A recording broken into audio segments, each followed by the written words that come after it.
जय हिंद विद्यार्थियों, आप लोगों का हमारे चैनल में स्वागत है। तो विद्यार्थियों, कक्षा 12वीं वार्षिक परीक्षा का फाइनली आप लोगों का मटेरियल लेकर आ चुका हूँ। आपका समाजशास्त्र का होने वाला है, आप यहाँ पर देख सकते हैं। बाकी आपका यहाँ पर पूरा का पूरा ये आपको आने वाला है, आपके एग्जाम में सेट होने वाला है। बाकी आपको A to Z मैं सोल्यूशन दिखाऊंगा। इससे पहले बता दूं मैं सोल्यूशन कहाँ पे है, क्योंकि आप लोग वीडियो देखते नहीं और बोलते हो कि सर इसमें सोल्यूशन ही नहीं है, जो कि होता है सोल्यूशन उसी में। तो मैं फुल सोल्यूशन के साथ बताऊँगा, तो आप बहुत अच्छे से देखना। और समाजशास्त्र साइकोलॉजी का आपका पेपर इंग्लिश हिंदी दोनों वर्जन में रहेगा। आपका 2025 का है, आपको यही आपके एग्जाम में आने वाला है। तो मैं आपको बता दूं कि इसे आप जरूर तैयार कर लेना, क्योंकि अभी आप क्लास अच्छे से अपना अटेंड करे हो, तो आप लोगों को पता ही होगा कि आपको कितना क्वेश्चन आने वाला है। तो आपको मैं पूरी अच्छे से आपको बता दूंगा। चलिए थोड़ा सोल्यूशन दिखा देता हूँ, इसके बाद पे दिखाता हूँ पेपर। तो हमारा वन शॉट में वीडियो होने वाला है अपना पूरा, देख सकते हो यहाँ पर, क्योंकि मैं उत्तर लिख के लाया हूँ। तो इसी वीडियो में मिल जाएगा उत्तर, तो लास्ट तक बने रहना। आप यहाँ पर देख ही सकते हो कितना अच्छे से मैं उत्तर लाया हूँ, इस वीडियो के लास्ट तक मिल जाएगा। आप यहाँ पर देख सकते हैं फाइनली अपना मैंने सोल्यूशन भी दिखा दिया। आप यहाँ पे पेपर देखते हैं, पहला क्वेश्चन आप यहाँ पर देखेंगे। मैं सोल्यूशन साथ में बताऊंगा, टेंशन नहीं देखना। आपको यहाँ पे एक एक अंक के 6 क्वेश्चन पहले पर मिलेंगे, आप यहाँ पर देखेंगे। पूंजीपति वर्ग को शोषक वर्ग किसने कहा है, तो यहाँ पर आपके सामने मार्क्स है। और यहाँ पर 4 ऑप्शन है, तो 4 ऑप्शन में राइट आंसर आपको 1 नंबर हो जाएगा। मैं डायरेक्ट ऑब्जेक्टिव नहीं पढ़ता हूँ। निम्नलिखित में से आर्थिक आंदोलन आता है, किसान आंदोलन, मजदूर आंदोलन, नेशनल फीस वर्कर्स आंदोलन, ये सभी। तो आपको ये सभी राइट आंसर 10 नंबर हो जाएगा। इसके बाद आप यहाँ पे देखेंगे निम्नलिखित में से किसे प्रजातियाँ के अंतर्गत सम्मिलित करेंगे, तो मंगोल को, कश्यप को, अशूद्र को, शंकर को। तो आपको आप मंगोल जो कि आपको लिखना होगा 1 नंबर पे। इसका आपको ग्रामीण जनसंख्या की जीविका का साधन क्या कहलाता है, कृषि, पशुपालन, मछली पालन में से सभी। तो आपको बताना है, तो आपको कृषि राइट आंसर लगा लेना है। इसका आपको समाज की रचना के आधार पर कितने मुख्य भाग हैं, तो 1 2 3 4। तो आपको यहाँ पर 3 हो जाएगा राइट आंसर, आपको 6 नंबर।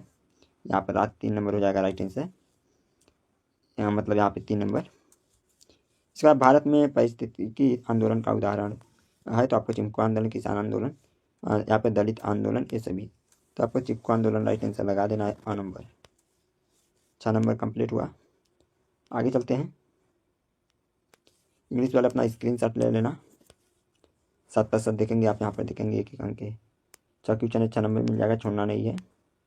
यहाँ पे देखेंगे परिवार नियोजन जनसंख्या नियंत्रण का प्रमुख उपाय बताना होगा, तो ये आपको बताना है। तो जो कि आपको सत्य असत्य लिखना होगा, तो आपको सत्य है या नहीं है, तो आपको नियोजन है ये आपको बताना है, तो आपको सत्य है। जब पारंपरिक तौर पर जाति या व्यवसाय से जुड़ी होती है, तो ये आपको बताना है, तो ये आपको सत्य हो जाएगा। हरित क्रांति का प्रभाव मुख्य रूप से धान के उत्पादन पर पड़ा, यह सत्य है। 8 मार्च महिला दिवस के रूप में मनाया जाता है, सत्य है। भारत अभी भी कृषि प्रधान देश है, सत्य है। सामाजिक आंदोलन परिवर्तन का एक विशेष रूप लिखिए, तो ये आपको असत्य हो जाएगा। इंग्लिश वाला अपना स्क्रीनशॉट ले लो। रिक्त स्थान की पूर्ति करना है। आप अगला देखेंगे जो कि आपके सामने रहा। भारत में वर्तमान 72% जनसंख्या खाली स्थान निवास करती है, तो कहाँ करती है, तो ये आपको ग्रामीण क्षेत्र, ये ग्रामीण क्षेत्र में निवास करती है, ग्रामीण क्षेत्र में। इसके बाद आप आगे देखेंगे जो कि आपके सामने रहा। संयुक्त परिवार की प्रकृति खाली स्थान होती है, तो सामूहिक, सामूहिक, सामूहिक हो जाएगा। आगे देखते हैं। सामाजिक आंदोलन एक क्रमबद्ध खाली स्थान है, क्रमबद्ध प्रक्रिया है, एक क्रमबद्ध प्रक्रिया है। आगे देखेंगे। प्रत्येक व्यक्ति की एक खाली स्थान होती है, तो प्रत्येक व्यक्ति की एक पहचान होती है। इसके बाद आप आगे देखेंगे जो कि आपके सामने रहा। औद्योगिक विकास हेतु खाली स्थान अर्ध व्यवस्था अपनाई गई, मिश्रित, मिश्रित हो जाएगा। इसके बाद आगे देखेंगे। चंपारण आंदोलन खाली स्थान की खेती के विरुद्ध था, तो नीम की खेती के लिए विरुद्ध था। इसके बाद आप आगे देखेंगे। नई तकनीकी द्वारा कृषि खाली स्थान में अत्यधिक वृद्धि हुई तो उत्पादन में अत्यधिक वृद्धि हुई। इसका दाग के देखेंगे। इंग्लिश वाले अपना स्क्रीनशॉट ले लो। सही जोड़ी देखना, एक एक अंक के आपको मिलेंगे यहाँ पर क्वेश्चन। सुनना नहीं, बहुत अच्छे से देख लेना। पहला नंबर, सामाजिक संस्था, विवाह, मजदूर संगठन, नवमाध्यम, डीपी मुखर्जी, पश्चिम बंगाल, तमिलनाडु, पोंगा, वैश्वीकरण, सार्वभौमिक, नक्सली आंदोलन, नागरिक समाज। अपन ने सही जोड़ी भी लगा लिए। आगे देखते हैं। जो इंग्लिश वाले अपना स्क्रीनशॉट ले लो। एक वाक्य एक शब्द में उत्तर लिखना है, तो छोड़ना नहीं है, बहुत अच्छे से मैं आपको बता दूंगा। यहाँ पे देखेंगे, भारत के किस राज्य में शिशु मृत्यु दर सबसे अधिक है? तो आपके यहाँ मध्य प्रदेश। मध्य प्रदेश बच्चों की मरने की संख्या सबसे अधिक है बाकी राज्य के मुकाबले। इसके बाद आप आगे देखेंगे जो कि आपके सामने रहा, भारत में आज़ादी से पहले कृषि क्षेत्र में कौन सी प्रथा प्रचलित थी? तो आपको यहाँ पर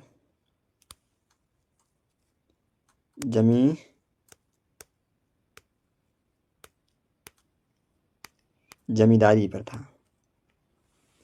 आगे देखेंगे जो कि आपके सामने रहा, घरेलू हिंसा में सुरक्षा अधिनियम किसका संबंधित है? महिलाओं।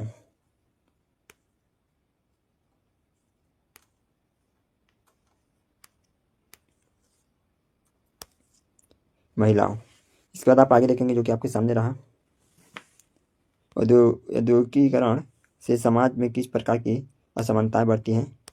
तो ये आपको आर्थिक समानताएं। आगे देखेंगे जो कि आपके सामने रहा, देश में संतुलित विकास के लिए किसकी अत्यंत आवश्यक है? समान की। आगे देखेंगे, बम्बई में ऑल इंडिया ट्रेड यूनियन की स्थापना हुई 1920 में। झारखंड राज्य का गठन कब हुआ? 15 नवंबर, मतलब आपको 15 नंबर लिखना होगा, 15 नवंबर 2000। तो 15 नवंबर 2000 लिख लेना। आगे चलते हैं जो कि इंग्लिश वाले स्क्रीनशॉट ले लेंगे। मैं आपको प्रश्न क्रमांक 6 से आगे दिखाता हूँ। तो फाइनली आप यहाँ पर देख सकते हो, यहाँ पे नगरीय समुदाय से आप क्या समझते हैं? तो ये आपको बताना है कि नगरीय समुदाय से तात्पर्य समुदायों से जो नगरों या शहरों में निवास करते हैं, इन समुदायों को विशेष निम्नलिखित हैं: आंकड़ों का बड़ा विविधता, आर्थिक गतिविधियाँ, सामाजिक संबंध। इसके बाद आप यहाँ पर स्त्री पुरुष लिंगानुपात बताना होगा। तो स्त्री पुरुष लिंगानुपात से तात्पर्य कि 1000 पुरुषों में महिलाओं की संख्या से यह अनुपात समाज में लिंग संतुलन को दर्शाता है। उदाहरण के लिए, यदि किसी क्षेत्र में लिंगानुपात 940 है तो वहाँ के प्रति 1000 पुरुष पर 940 महिलाएं हैं। इसके बाद आप यहाँ पे देखेंगे जनांकिकी के दो प्रमुख शाखाओं के नाम लिखना होगा। तो आपके स्थिर जनांकिकी जो यह जनसंख्या की संरचना जैसे आयु, लिंग, शिक्षा आदि का अध्ययन करती है, और गतिशील जनसांख्यिकी जो जन्म, मृत्यु, आप्रवास आदि के माध्यम से जनसंख्या में होने वाले परिवर्तन को अध्ययन कराती है। इसके बाद आपको प्रतिस्थापन स्तर किससे कहते हैं? तो प्रतिस्थापन स्तर वह प्रजनन है जिस पर एक पीढ़ी स्वयं को पूरी तरह प्रस्थापित करती है, जिससे कि जनसंख्या स्थिर रहती है। विकसित देशों में यह दर लगभग 2.1 बच्चे प्रति महीना मानी जाती है। मतलब कि आपको एक महीने में 2 बच्चे होते हैं। इसके बाद आप यहाँ पे देखेंगे, अगला क्वेश्चन आपके सामने रहा, मतलब एक महीने में 2 बच्चे इससे बोला जाता है कि एक मानो कि देश है, मानो कि भारत, पूरे भारत में एक मंथ में 2 बच्चे हो रहे हैं, मानो कि 12 मंथ में 24 बच्चे ही पैदा हो रहे हैं। अब 24 बच्चे उस पूरी जनसंख्या में से बोला जा रहा है। अब बोलोगे कि एक बच्चे होने में तो 9 मंथ लगता है, तो आप एक मंथ में 2 बच्चे क्यों लागे? तो ऐसे मतलब कमेंट करने बहुत स्टूडेंट आ जाते हैं, इसलिए मैं बता दिया, ठीक है ना। आगे देखते हैं। यहाँ पे हो जाएगा, जो कि आपको बताना है। तो आपको प्रतिस्थापन स्तर किसे कहते हैं पहले इससे देख लेते हैं, मैंने बता दिया। भारतीय समाज कितने वर्गों में विभाजित है, तो आपको यहाँ पर बताना है। तो ये आपको इसका उत्तर आपको बता देते हैं। परंपरागत रूप से भारतीय समाज 4 मुख्य वर्गों में विभाजित है: ब्राह्मण, पुजारी और विद्वान, क्षत्रिय, योद्धा और शासन, वैश्य, व्यापारी और कृषक, शूद्र, सेवा प्रदान। तो संयुक्त परिवार की परिभाषा लीजिए। तो संयुक्त परिवार वह ऐसी पारिवारिक व्यवस्था है जिसमें एक ही छत के नीचे एक से अधिक पीढ़ियों साथ में रहती हैं। दादा दादी, माता पिता, बच्चे आदि, इसके संपत्ति आदि और खर्च साझा होता है। मतलब कि आपके बाबा दाई, आपके माता पिता और आप लोग, तीनों लोग एक ही में खाना एक जगह बनता है और सभी लोग खाते हो, और एक संपत्ति सभी का होता है, ये आपको हो जाएगा।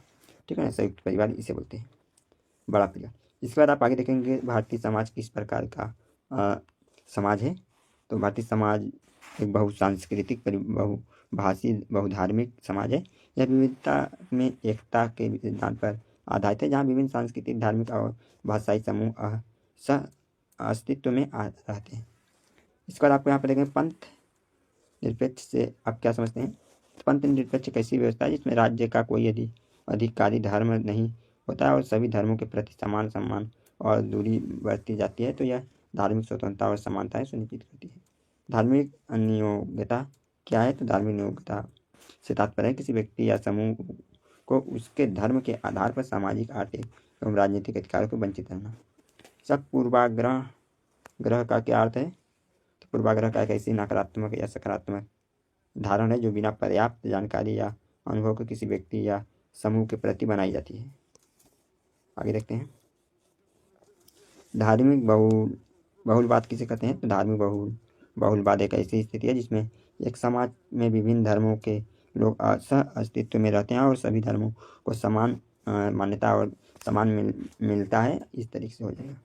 इस पर आपका नागरिक समाज से अवधारणा से संगठन बताइए होगा कि आपको नागरिक समाज की अवधारणा अंतर्गत आने वाले 2 संगठन हैं, जो कि गैर सरकारी संगठन और सहकारी समिति संगठन।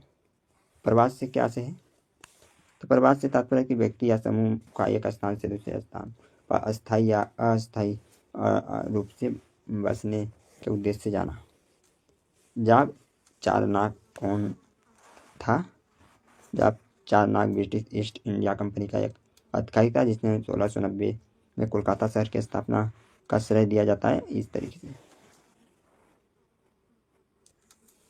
आगे देखते हैं सामाजिक परिवर्तन किसे कहते हैं। तो आपको सामाजिक परिवर्तन बताना होगा। सामाजिक परिवर्तन से तात्पर्य समाज की संरचना, संस्थाओं, मान्यताओं और व्यवहार में समय के साथ होने वाले परिवर्तन को सामाजिक परिवर्तन कहते हैं। प्रभु जाति किसे कहते हैं। प्रभु जाति, तो प्रभु जाति महाराष्ट्र की एक प्रमुख जाति है जो मुख्यतः मराठी भाषी है और ऐतिहासिक रूप से प्रशासनिक कार्यों में संलग्न रहती है। औद्योगिकी समाज से क्या तात्पर्य है।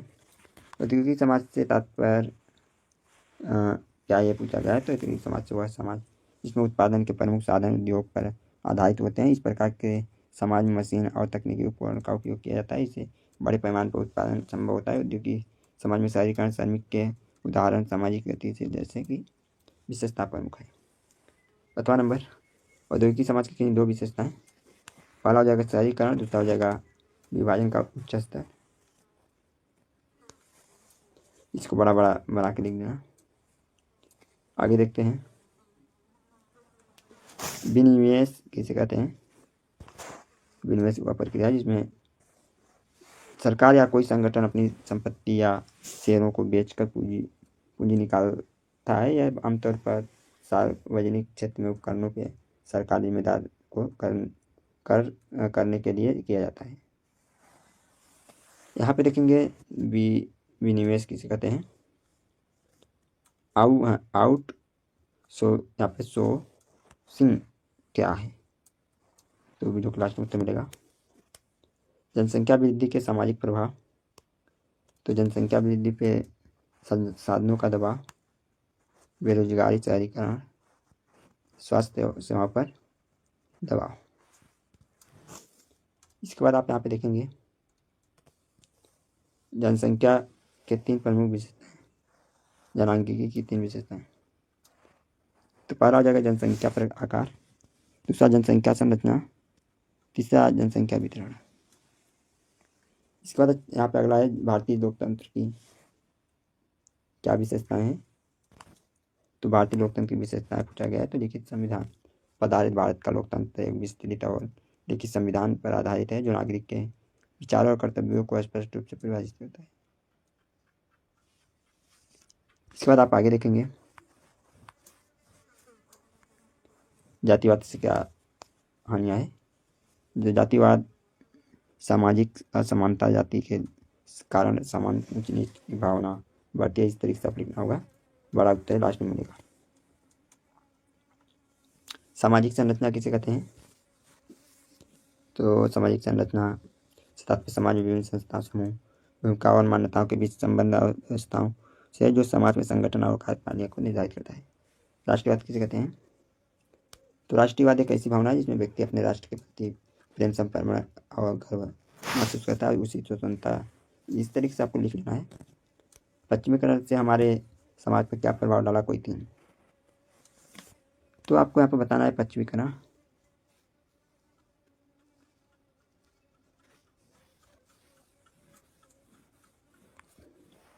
तो वीडियो के लास्ट में इतना उत्तर मिल जाएगा।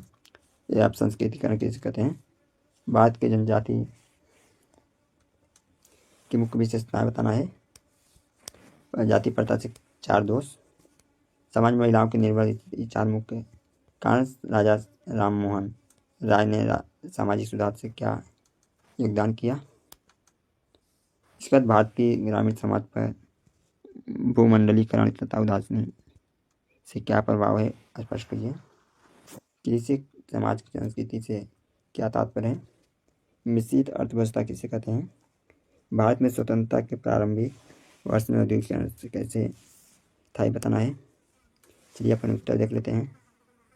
तो अपना यहाँ पर देख लेना, पहले में अ नंबर, दूसरे में द नंबर, तीसरे में अ नंबर, चौथे में अ नंबर, पाँचवें में स नंबर, छठवें में अ नंबर। पहले में सत, दूसरा में असत, तीसरा सत, पाँचवा असत, पाँचवा सत, छठवां असत। सही जो में ग्रामीण क्षेत्र में सामूहिक प्रक्रिया, पहचान, मिश्रित उत्पादन। सही जोड़ी आपका यहाँ पर। इसके बाद आप यहाँ पर देखेंगे भारत का राजस्थान राज्य में शिशु मृत्यु दर। तो मध्य प्रदेश जमींदार महिला आर्थिक समान 920, 15 नवंबर 2000। ये नागरिक समुदाय से आप क्या समझते हैं। स्त्रीलिंग लिंगानुपात, जनांकीय की 2 प्रमुख रचनाओं के नाम, प्रतिस्थापन स्तर, भारतीय समाज कितने वर्गों में है।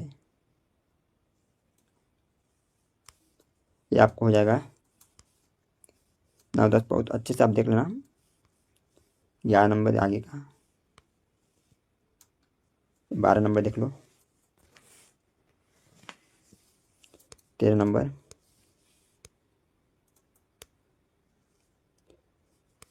बहुत अच्छे से आप ये सभी को देख लेना। 17 नंबर देख लो। इसके बाद आपको आगे का 18 नंबर आगे का।